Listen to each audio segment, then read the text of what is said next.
Hello दोस्तों, स्वागत है आप सभी का मेरे इस यूट्यूब चैनल में। दोस्तों, आजकल धार्मिक बहस टीवी चैनलों पर, सोशल मीडिया पर काफ़ी गर्म है। ये मुद्दा काफ़ी गर्म है। जहाँ देखो वहाँ इसकी ही चर्चा चल रही है। जब से बागेश्वर धाम सरकार पर झूठे चमत्कार करने का आरोप लगा है, तब से हिंदू समाज के लोग,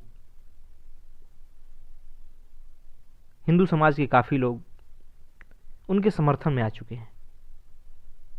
उनका कहना है कि जानबूझकर हिंदू धर्म पर टारगेट किया जा रहा है, हिंदू धर्म के संत साधुओं को बदनाम किया जा रहा है। और ही ऐसे ऐसे पोस्ट देखने को मिलते हैं सोशल मीडिया पर, जहां लिखे होते हैं कि आज हिंदू समाज जागृत हो रहा है और अपने संतों पर, साधुओं पर जो आरोप लगे हैं वो बर्दाश्त नहीं किया जाएगा, हम उनके साथ हैं, और भी कई तरह की बातें।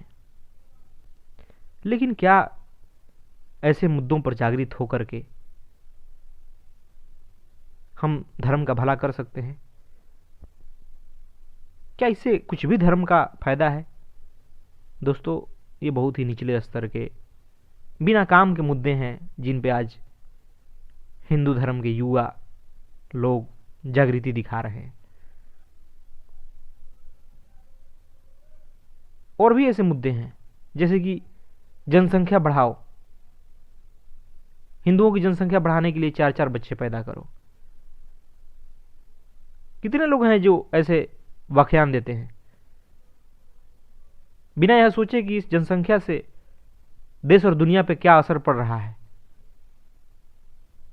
ये किस स्तर की मूर्खता भरी बातें हैं? क्या धर्म में भीड़ बढ़ जाने से उस धर्म का ज्यादा फायदा होता है? ये तो वैसा ही है जैसे कि दूसरे धर्म के लोग मूर्खता भरी बातें करते हैं।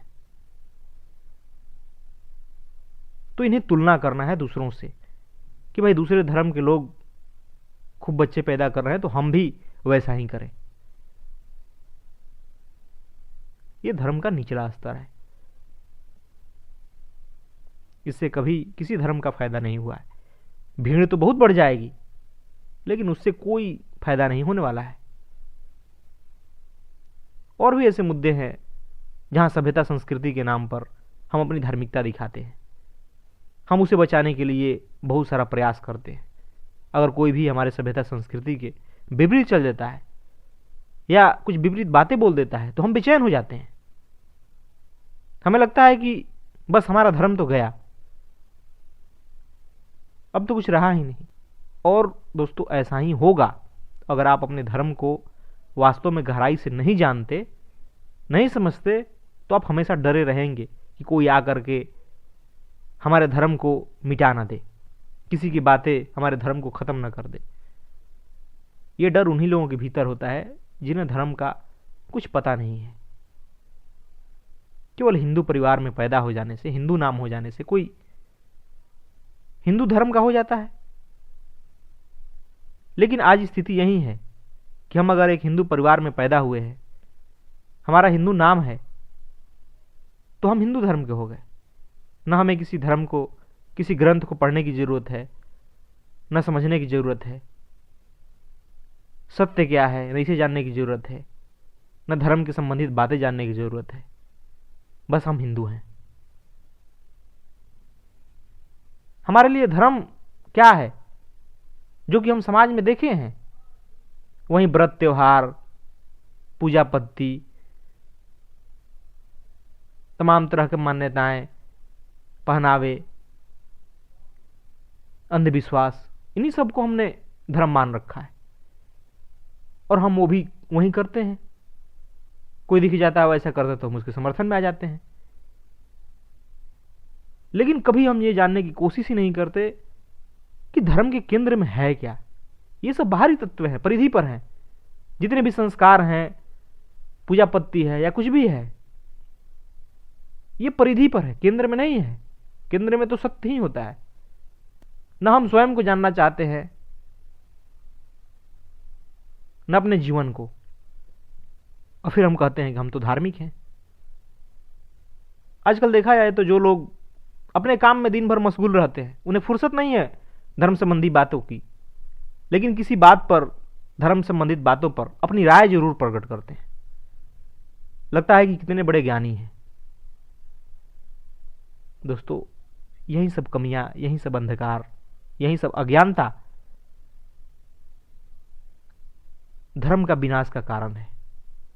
और कोई भी आकर के कुछ भी बोल के चला जाता है, यही सब कारण है। क्योंकि हमने कभी धर्म को जानने की कोशिश ही नहीं की।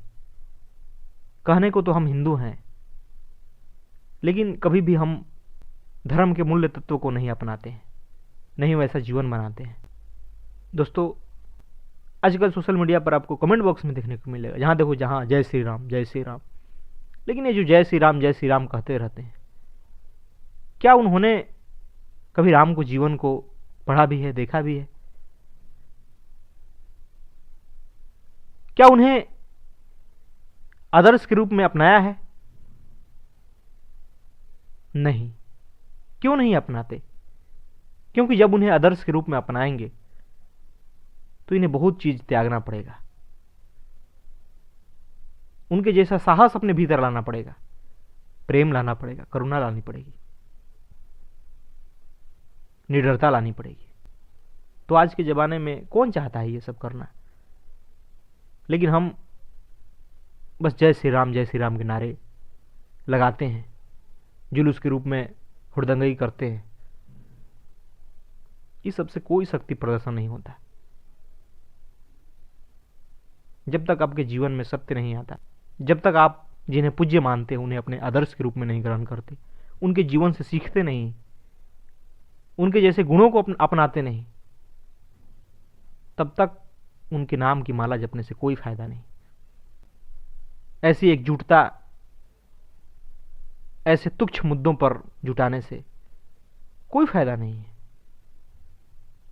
सच में आपको अपने धर्म से प्यार है तो आप अपने धर्म के, तो आप कम से कम उनके ग्रंथों को तो पढ़िए, समझिए, या जो बताते हैं, जो समझाए हैं, उन्हें सुनिए। क्योंकि हर कोई हर चीज समझ नहीं सकता, लेकिन जो संत जन हुए, जो महापुरुष हुए, जो अवतारी हुए, उनके जीवन से सीखिए, उनसे समझिए, तो आपको बहुत फायदा होगा। आजकल देखता हूं कि बहुत सारे लोग ये तुलना करते दिखाई देते हैं, अभी इस बागेश्वर धाम सरकार की मुद्दे पर ही देखा जाए तो, कि भाई ये चमत्कार करते हैं, ये गलत है, तो मदर तेरेसा भी चमत्कार करती तो वो भी गलत है। या दूसरे धर्म के लोग जो दिखाते हैं उन पर क्यों नहीं उंगली उठाया जाता? अरे भाई, जो गलत है, जो बेवकूफी भरा है, उस पर तो कोई भी उंगली उठाएगा। आने दीजिए उससे भी सामने।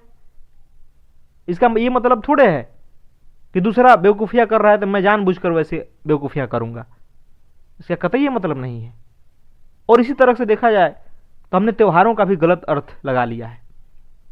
दिवाली, जो कि प्रकाश का त्योहार कहा जाता है, उस दिन हम पटाखे फोड़ते हैं, और जब मना किया जाए तो हम कहते हैं कि भाई नए वर्ष पर भी तो खूब पटाखे फोड़े जाते हैं, क्या उससे प्रदूषण नहीं होता? अरे भाई होता है, उससे भी होता है, लेकिन इस दिवाली पे जो पटाखे फोड़ रहे हो इससे भी होता है। जब कोई दूसरा पर्यावरण के बारे में नहीं सोच रहा है, इसका मतलब ये तो नहीं कि हम भी नहीं सोचे, हम जानबूझकर पटाखे फोड़े, अपने पैरों पर खुद ही कुल्हाड़ी मारे। लेकिन हमें इस बारे में कुछ भी नहीं सोचना है। और पता नहीं कब से दिवाली का अर्थ पटाखे फोड़ना हो गया। दिवाली का अर्थ तो प्रकाश से है, और वो भी अपने भीतर प्रकाश फैलाने से, अपनी अज्ञानता दूर करने से। बाहरी दिए तो प्रतीक मात्र है, लेकिन हम इस बातों को नहीं समझना चाहते। हमने अपने अनुसार धर्म को गढ़ लिया है, जो समाज में चलता आया है उसी को हम मनाने में लगे हैं, बिना यह समझे जाने कि आज उससे क्या फायदा है, क्या हानि है। यही कारण है कि आज हमारा धर्म सिर्फ मानने पर आधारित हो गया है, जानने की कोई बात ही नहीं करता। ऐसा इसलिए हुआ है क्योंकि हम खुद ही धर्म को नहीं जानते, खुद ही सत्य से अपरिचित है, हमें खुद ही आत्मज्ञान नहीं है। हम नहीं जानते कि धर्म का उद्देश्य क्या है, धर्म किस लिए है। हम कहने को तो सनातन धर्म के हैं, लेकिन जो सनातन धर्म के मूल ग्रंथ हैं, भगवत गीता हुआ, उपनिषद हुआ, हम कभी उसे जानने की, समझने की कोशिश नहीं किए। हम कभी किसी संत पुरुष की बातों को नहीं सुनते, न समझते हैं, इसलिए हमारे भीतर इतनी अज्ञानता है, अंधविश्वास है। दोस्तों, किसी भी बात पर निर्णय लेने से पहले जरूरी है कि हम पहले स्वयं को देखें।